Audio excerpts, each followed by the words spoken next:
Hi, I'm Dawn Davies and I'm the buyer for the Whisky Exchange, and today we're going to talk to you a little bit about Tobermory Gin.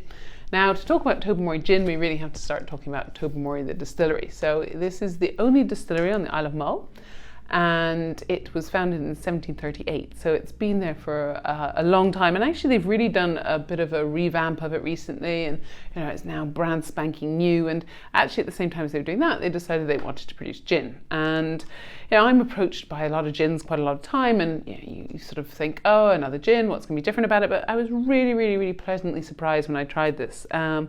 One, what they're doing is slightly quirky. So as one of the botanicals, they're adding a little bit of the new make spirit into it, which actually gives it this beautiful, slightly multi-textural kind of quality to it, which is really interesting and just adds a layer that you don't find in some other gins. And I love the fact that they're actually using their own spirit, which is also fantastic. They're not using someone else's spirit and then just adding the botanicals in.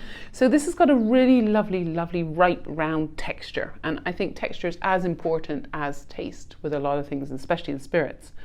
So Isle of Mull. I have had the occasion to go play rugby in the Isle of Mull when I was at university, so I really love it. It's a beautiful little island, very colourful and bold and bright, and that really comes through in how they've sort of talked about the gin and the labels, all designed by local artists. So it's really got a sense of heritage and a sense of place around it.